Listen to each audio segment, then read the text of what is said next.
Vous êtes sur votre chantier et voilà pas que votre artisan commence à en faire qu'à sa tête. Comment est-ce que l'on va pouvoir réagir face à un gars qui d'un seul coup va se mettre à décider que les plans ceci, les plans cela, voilà. Je m'appelle Adrien Sauvy, je suis le fondateur des solutions ATSO, outils de management de projets de travaux.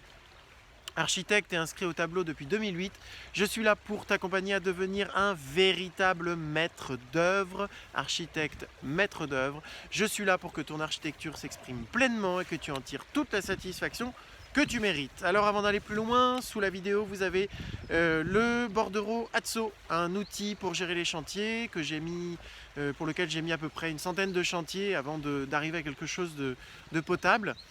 Vous pouvez le télécharger, c'est gratuit. Il y a même des vidéos qui vous permettent de l'utiliser gratuitement, en accès libre. Voilà. Alors évidemment, si on veut aller plus loin, si on veut tirer parti à fond, je vous propose aussi des formations, mais ça dans un deuxième temps. Alors comment est-ce que l'on va faire pour réagir devant un artisan qui n'en fait plus qu'à sa tête sur le chantier? C'est une véritable catastrophe, on ne le tient plus, on sent que ça a déjà dérapé depuis un moment. Comment gérer la situation? Alors, qu'est-ce qu'on a comme choix? Le choix qu'on a, c'est de réagir par soi-même. Et c'est de dire, voilà, d'ailleurs, que l'on ait, parce qu'il y a une vidéo aussi qui explique si on doit faire un appel d'offres ou pas, si on doit proposer nos entreprises ou pas. Alors, ce qu'on est en train de dire dans cette vidéo, vous pouvez vous retrouver avec un artisan que vous avez proposé et qui se retrouve à faire un peu n'importe quoi. Alors évidemment, la situation est un peu plus délicate, mais ça reste valable ce qui va être dit dans cette vidéo. Donc, premier choix, c'est de réagir par soi-même.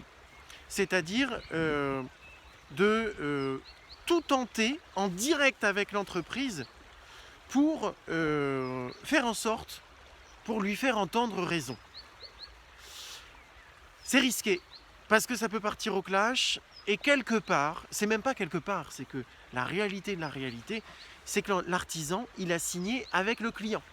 Donc en fait, le donneur d'ordre, c'est le client. Et là, on a l'architecte qui, finalement, n'a pas forcément signé d'assistance à maîtrise d'ouvrage, qui a simplement mis en relation, parce que ça n'est que ça en fait, hein, on dit souvent j'ai 4 chantiers en cours. Non, j'ai pas 4 chantiers en cours. On m'a confié 4 chantiers. Et c'est ça qui est très intéressant dans l'ensemble de cette vidéo qu'on est en train de faire, que tu es en train d'écouter. Ce sont des chantiers que l'on t'a confiés, que l'on m'a confiés. Ce ne sont pas mes chantiers en fait. Et quand on comprend ce truc-là, j'ai mis quelques années à le comprendre, quand on comprend ce truc-là, on décomplexe vachement. Parce que finalement, l'entreprise qui va commencer à en faire qu'à sa tête, il n'en fait qu'à sa tête par rapport au maître d'ouvrage, pas par rapport à l'architecte. Donc finalement, si diplomatiquement, l'architecte, le maître d'œuvre, n'arrive pas à faire entendre raison à l'artisan avec des échanges cordiaux, que ce soit sur place ou si ça commence à être par mail, c'est que ça sent mauvais, eh bien, très très vite, il faut se tourner vers le maître d'ouvrage. Le maître d'ouvrage, il faut l'informer que l'entreprise est en train d'en faire qu'à sa tête et que l'objet architectural de la fin, puisque je caricature, mais nous ne sommes là finalement que pour ça. Moi, je suis incapable de contrôler une soudure, je suis incapable de contrôler un PER, incapable de contrôler un tableau électrique. Il ne faut pas me demander, c'est pas possible, d'accord? Donc, je sers à quoi finalement sur un chantier? À faire en sorte que l'objet architectural final soit respecté. Rien de plus. De faire en sorte que ce qui est en train de se faire respecte le futur projet architectural. Et donc, en fait, ce qu'il faut faire très rapidement, et d'autant plus si c'est une entreprise que vous avez amenée sur le chantier, il faut tout de suite prévenir le maître d'ouvrage en disant voilà la situation, l'entreprise n'en fait qu'à sa tête, je n'arrive pas à lui faire entendre raison. Alors là, il faut trouver les mots en fonction de vos maîtres d'ouvrage, mais il faut leur dire voilà, il faut absolument que vous informiez l'entreprise que avec cette chose que je vous rapporte, cet élément du chantier en cours que je vous rapporte, l'objet final architectural est mis en péril. Là, le client risque de vous dire « Non mais attendez, monsieur Sovich, on vous paye pour ça, non ?» Oui, vous me payez justement pour repérer les moments où l'entreprise peut déraper. Moi, ce que je vous propose, monsieur le client, puisque vous me dites que vous me rémunérez justement pour ça. Vous êtes le signataire du devis. Je ne suis que un assistant. Voilà. Voilà le mail. Donc vous rédigez un mail qui va être envoyé par le maître d'ouvrage. D'accord? Parce que c'est vraiment le maître d'ouvrage en fait qui doit informer l'entreprise que, attention, moi ce que j'attends c'est ce qui est dans les plans, ou ce que j'attends c'est ce carnet de détails, ou voilà. Et là avec ce qui est en train de se faire sur le chantier, je me rends compte qu'on ne pourra pas y arriver. Et puis à la fin vous dites, vous lui faites envoyer le mail, c'est vous qui le rédigez, à la fin de ce mail, à moins que vous fassiez sciemment cette modification pour une raison technique que j'ignore. À ce moment-là, merci de m'en tenir informé et de me confirmer que l'objet architectural final sera bien respecté. Et à partir de là, peut-être que l'architecte allait un tout petit peu trop vite en besogne.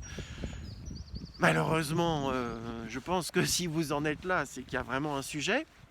En tout cas, quand une entreprise commence à faire des choses par elle-même, à modifier les plans, à faire, voilà, assurez-vous de vous tourner d'abord, de vous tourner vers l'artisan de façon diplomatique, et si jamais cette voie amicale, amiable ne passe pas, c'est le maître d'ouvrage qui doit informer qu'il attend bien un résultat et que vu ce qui est en train de se faire sur le chantier, le résultat lui semble en péril. Voilà. Rédigez le mail pour le client et effectivement, il vous rémunère pour ça. Vous n'êtes pas responsable des actes. Vous ne devez de l'artisan. Il n'y a pas à culpabiliser pour les actes de l'artisan.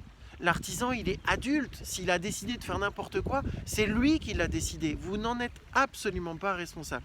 Et souvent, en tant qu'architecte, on prend les choses un peu pour soi. On se dit qu'on n'a pas su faire. On dit non. Il est adulte, le gars. Il est adulte, l'artisan. Donc, et le maître d'ouvrage aussi. Il est en capacité de réflexion, en fait. Hein, et c'est pas de la faute, forcément, de l'architecte. Alors, si je vous ai appris quelque chose dans cette vidéo, si vous pensez que ça peut vous aider à améliorer vos prestations, n'hésitez pas à mettre un pouce, n'hésitez pas à mettre des commentaires, à me dire si vous êtes d'accord, si vous n'êtes pas d'accord. Voilà. Et puis rejoignez-nous sur le groupe des Adsonautes, c'est un groupe sur Facebook, et puis vous découvrirez tous les utilisateurs de l'outil Adso. À très bientôt.